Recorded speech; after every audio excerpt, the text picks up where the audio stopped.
muchas gracias por acompañarnos. Bienvenido, ingeniero Milton Morrison. Bueno, saludos Gustavo, un placer para mí estar aquí. Bien, desde la última ocasión en que usted y yo conversamos en este espacio, han pasado muchas cosas, pero Así yo es. creo que la más relevante es que usted decidió, o usted y su partido, Sí. decidieron dar el paso de una alianza para apoyar a Luis Abinader en las elecciones presidenciales. ¿Por qué esta decisión?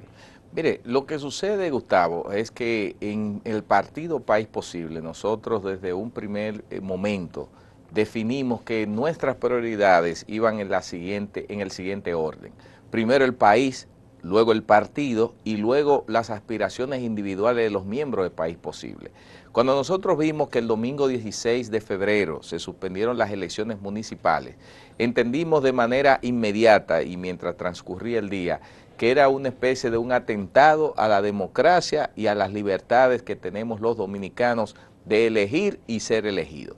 En ese momento se nos encendió la alerta de el peligro país y en ese momento nosotros entendimos que debíamos ser parte de la ola de cambio que está aspirando la República Dominicana para que en mayo de este año nosotros tengamos un nuevo gobierno. Y la posibilidad más real que existe para producirse ese cambio la encarna el licenciado Luis Abinader. Y en ese sentido, como nosotros dijimos que primero está el país, ante la amenaza de la continuidad, nosotros preferimos la ola de cambio. Esa fue la razón. Claro. Pienso que ustedes no son de los que hacen este tipo de acuerdo a cambio de un paquete de nombramientos. Hay una base programática, temática. Totalmente. Nosotros, el comité político del partido País Posible tomó una decisión colegiada. No fue una decisión De mía, Milton Morrison. de Milton Morrison para nada. Fue una decisión en donde el partido optó entre la continuidad y el cambio y abrazó el cambio. Nosotros como partido hemos surgido en la República Dominicana y desde un principio lo dijimos. Fue una decisión difícil. Fíjate que fue la decisión que le conviene al país, porque nosotros surgimos como un partido para presentar una nueva forma de hacer política y hablamos siempre del tema de tener una candidatura propia, pero los momentos y la coyuntura amerita que toda la oposición de manera monolítica se ponga en una misma dirección. Y en este mismo programa fue, Gustavo, que yo dije en un momento que hablé de una gran coalición de la oposición para dar al traste de que el PLD, luego de 20 años en el poder, ya está agotado y necesita pasar a la oposición para repensar, reorganizarse y ver la historia de lo que ellos han sido en la República Dominicana. Entonces, en ese sentido es que nosotros hicimos un acuerdo programático. Cuando el pasado 19 de febrero firmamos el acuerdo con Luis Abinader, fue sobre la base de 17 puntos que tienen que ver con los grandes problemas del país. Nosotros de manera pública lo decimos, y yo como presidente de País Posible, y Luis Abinader es, digamos, depositario de esa verdad. Nosotros no hicimos ningún acuerdo sobre la base de puestos en gobierno ni de posiciones. Nosotros firmamos una agenda donde hablamos de los temas de la seguridad, de la delincuencia, de cómo él se compromete para resolver el tema de la educación, de la calidad de la educación, de la salud, etcétera, etcétera. O sea, nosotros no hemos hecho un acuerdo sobre la base de posiciones en el gobierno. Ahora, él es que ha planteado fuera de ese escenario que con los partidos políticos que ha hecho acuerdo tendrá una especie de cogobierno. Nosotros evaluaremos en su momento qué pasos damos en ese sentido, pero tampoco no tenemos ningún problema de contribuir al desarrollo del país desde la posición que el partido País Posible entienda que lo podemos hacer bien para beneficio del país. Y además que el partido que encabeza una coalición no va a ser dueño del Estado. Se supone Claro. que el Estado tiene todo el mundo que tratar de contribuir. Así es. Vamos a ver. Usted dijo que cuando ustedes vieron lo que ocurrió con la anulación de las elecciones del 16 de febrero, pensaron que había una especie de atentado a la democracia. Claro. ¿Hacia dónde ustedes piensan que apunta, digamos, la decisión o la trama, si es que hubo trama, de dañar ese proceso electoral? Mire, lo primero es que a nosotros el sentido común de todos los dominicanos y por eso las manifestaciones que se han realizado frente a la Junta Central Electoral el mismo deseo de cambio al encarnarlo y capitalizarlo, Luis Abinader te dice hacia dónde está el rechazo. Nosotros estamos claros que si ese hecho producido en las elecciones que llevaron a un proceso a posponerse, que llevaron a un gasto increíble de dinero. Como si aquí no sobraran los recursos. Exacto, como si aquí no sobraran los recursos. Que los partidos políticos, que el mismo dinero que recibieron los otros 26 partidos políticos que le dio el Estado, porque nosotros como País Posible no recibimos recursos del Estado, se gastaron. El hecho mismo de cómo la democracia fue cercenada, eso fue un hecho muy grande. Si hubiese sido realizado por la oposición o por un ente que no fuera el que tiene la posibilidad de someter a través de la justicia y utilizar, digamos, el poder coercitivo, por decirlo así, para someter un hecho de ese tipo, si lo hubiese hecho la oposición, aquí estuviese el preso, de manera muy clara. El pueblo Ñango. Ñango, el preso Ñango, y aquí estuviesen, obviamente, en el paredón los responsables de eso. El hecho de que no haya responsable, el hecho de que la Junta Central Electoral ni siquiera a este momento haya dado una explicación válida, te dice entonces que ahí hay fuerzas muy poderosas detrás de ese hecho como tal. Entonces nosotros entendimos y veníamos, sobre todo por el compromiso que tenemos con el país, entendíamos que como partido de oposición, porque eso es lo que hemos sido desde que surgimos, partido de oposición, que aspira a llegar al gobierno, decidimos que tenía la oposición que unirse y presentar una oferta creíble que frente al partido de gobierno diera el traste que en mayo 17 estemos eligiendo un nuevo presidente de la República. Usted ha visto los pasos que se han dado, se supone que hay un proceso de diálogo en marcha, sí, coordinado por el Consejo Económico y Social, que ya el expresidente le puso un poco de ojeriza porque no, dice que eso es un ente del mismo Estado, que cómo va a ser, pero bueno. La mayoría de las fuerzas políticas han aceptado tratar de dialogar, reunirse. Está la participación de la OEA. ¿Usted piensa que con esos pasos que se han dado, esa especie de veeduría, ya hay garantías de que las elecciones serán limpias? Bueno, mire, obviamente se necesitan pasos como ese, pero no son suficientes. Yo creo que las garantías de que tendremos elecciones limpias tienen que tenerla los diversos partidos políticos, pero debe ser la Junta que dé esa garantía. La Junta que obviamente ha sido una de las más afectadas en términos de su imagen, que fíjese que la última encuesta Gallup había subido la imagen y la confianza de la Junta. Ahora bajó muchísimo.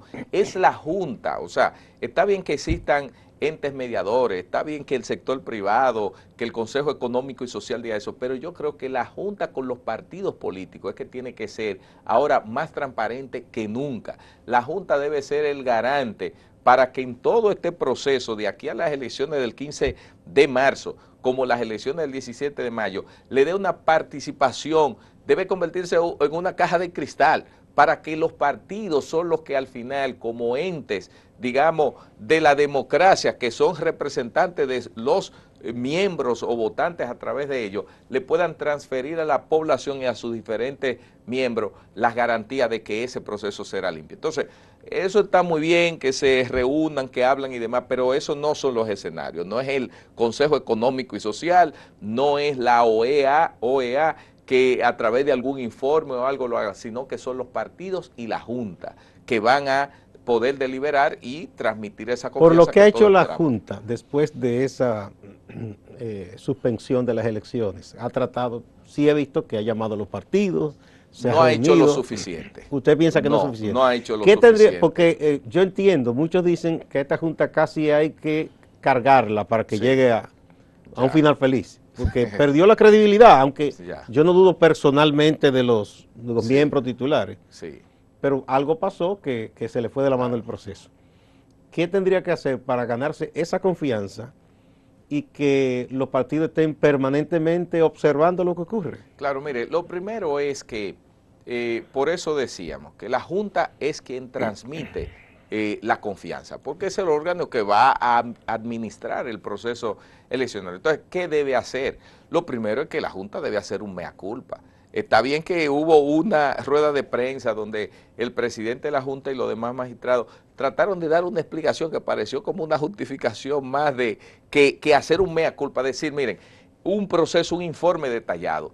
No es posible que tenga la OEA que hacer una auditoría para darnos un informe, oiga, posterior a las elecciones, con fecha posterior a las elecciones municipales que fueron suspendidas, pero ¿para qué sirve eso? O sea, me pregunto A yo. mí eso me ha extrañado porque yo Claro, entendía que ese informe iba a servir sí, para fortalecer la confianza, pero si se da exactamente. después, sí. Exactamente. Entonces, ¿por qué un órgano externo tener que dar eso? Entonces, la primera confianza debe ser la Junta y decir, señores, miren, en el experticio que hicimos sucedió esto, falló tal cosa, tal persona entró esto, hay tantos sancionados, no solo el director de informática, sino mire aquí todo el proceso, tantas personas. Entonces, eso ya la población, los ciudadanos, ya hubiese dicho, bueno, aquí hay una Junta que está del lado de saber qué pasó realmente en este proceso. Y luego ahí entonces, como ha hecho invitando las vistas públicas, hicieron una vista pública porque hubo una presión. Cuando definen la fecha de las nuevas elecciones, eso fue una decisión unilateral, porque varios de los partidos políticos ni siquiera sabíamos que se había tomado esa fecha del ¿Cómo? 15. De sorpresa le No, tomaron. pero eso fue así. Entonces, se utilizó el tiempo máximo que permite la ley para establecer la nueva celebración de las elecciones. Pero eso debió ser un proceso colegiado, en el sentido de todos los involucrados tomar esa decisión. ¿Por qué? Porque mire, en un proceso como este, hay a quienes les conviene que las elecciones se celebren mientras más lejano mejor, pero hay otros que les conviene que mientras más cercano ¿A quién le sea. conviene que se pospongan mucho? Oh, pero venga acá, lo primero es que le conviene al que no está muy bien El y que piensa que no necesita, le va a ir muy bien. claro, al que no le va a ir muy bien le conviene ganar tiempo para ver cómo se recomponen algunas cosas. Le conviene quizás al que tiene más recursos llevarlo en un momento determinado, porque sí hay una situación muy clara, que aquí el daño fue país, pero hubo un daño partidos políticos, en el sentido de que gran parte de los partidos políticos que no teníamos conocimiento de eso, nos vimos afectados de manera en términos económicos. Volver esos candidatos, que usted sabe que la política es un proceso, que la propaganda, que la movilidad, que el Es transporte, costoso, es es costoso. costoso. Volver a levantarse, eso realmente es difícil. Entonces, la Junta es la responsable aquí de que todos los dominicanos sintamos que el proceso del 15 de marzo y del 17 de mayo serán procesos transparentes. Yo creo que le quedan para este proceso 10 días para demostrar que sí vamos a tener unas elecciones transparentes y que los resultados puedan ser respetados, porque aquí hay un tema que ya hay sectores de todos los partidos políticos que yo creo que no están preparados para un resultado negativo. O sea, hay un condicionamiento en términos de las diferentes parcelas políticas que si tienen un resultado diferente a la percepción que están creando en la población, entonces aquí va a haber un problema muy grave. Entonces, yo vuelvo y repito, la Junta es la responsable de llevarnos tranquilidad a todos los dominicanos. Bueno, hay algo también, la Junta ha ido trabajando y hay gente que ha propuesto cosas. La posición quizá más radical en principio fue de quienes dijeron no deben renunciar. Sí. Luego como que repensaron, porque si renunciaban los titulares venían los suplentes, que la mayoría son gente políticamente mucho más comprometida que los que están como titulares. Pero hay una propuesta, y aquí la hizo el abogado Pedro Pablo Yermenos, de que se logre una especie de acuerdo, que no tiene que ser ni siquiera escrito, pero sí de la fuerza política, para que una vez que concluya todo esto y después que venga un nuevo gobierno, hay que cambiar la Junta.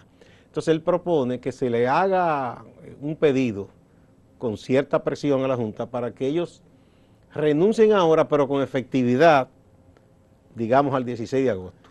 Sí. Para que ellos acaben de llevar su proceso, ayudados, pero que una vez que tengamos nuevas autoridades, nuevo gobierno, se cambie todo eso.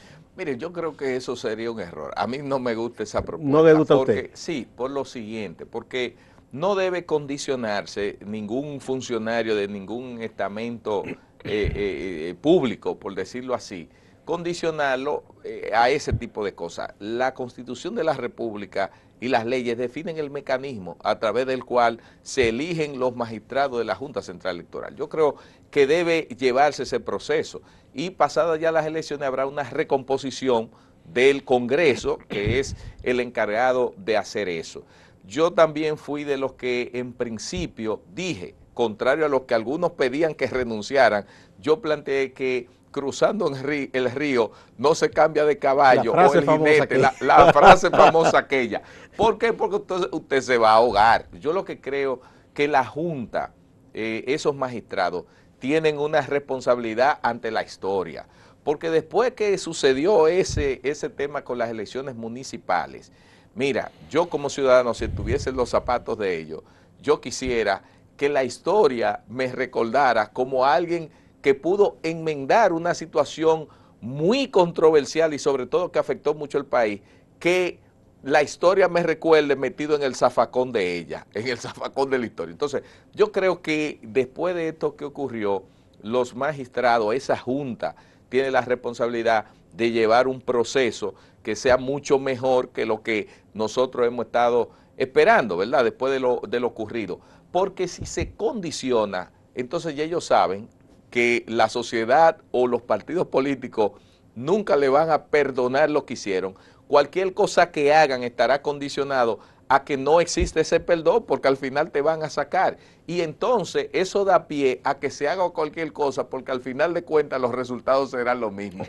No sé si usted me está entendiendo lo que le digo. Yo entiendo, entonces, que van a estar con desgano si se quiere. Claro, entonces no necesitamos que se apliquen las leyes, porque si aspiramos a un Estado de Derecho, que queremos que se cumplan las leyes, no hay por qué aplicar otros, sino que sea el Congreso que se elija el 16 de agosto del 2020, que sea ese Congreso que tome las decisiones adecuadas. Bien, ustedes, antes de esa alianza para lo presidencial con Luis, sí, ustedes hicieron otras alianzas. Sí. ¿Cómo marchan esas candidaturas? Sí, mire, nosotros en el proceso municipal, cuando la Junta Central Electoral nos aprobó, dígase el 29 de octubre del 2019, 2 días después que había vencido todo el proceso de las convenciones y las primarias abiertas del día 6 de todos los partidos, la Junta no nos dio espacio en términos del tiempo para poder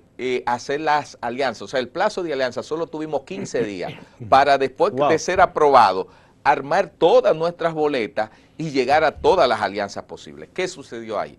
Nosotros como partido pudimos armar alrededor de 32 boletas municipales propias, de alcaldes, directores de distritos municipales y de regidores propios de País Posible, que revela el trabajo que nosotros vinimos haciendo, que a pesar de que nos aprobaron posterior a eso y algunos candidatos se nos desesperaron y se fueron a otros partidos, que eso es bueno decir, incluido uno que era el candidato a alcalde del distrito nuestro, terminó yéndose. Nosotros creo que es una hazaña para un partido nuevo, 32 municipios y distritos municipales que armamos. Luego, están debutando en grande, vamos a decir. Exactamente. ¿Qué sucedió? En ese momento, al no tener tiempo, nosotros entendimos que debíamos hacer alianzas estratégicas, coyunturales en el plano municipal con algunos candidatos, y eso nos llevó por cosas diversas a tener que pactar con los dos polos de la oposición. Nosotros tuvimos candidatos. Vamos a poner un puntito ahí, ingeniero, sí, rápido de la pausa. Vamos a la pausa y vamos a entrar en detalle, que eso es interesante. Sí, sí.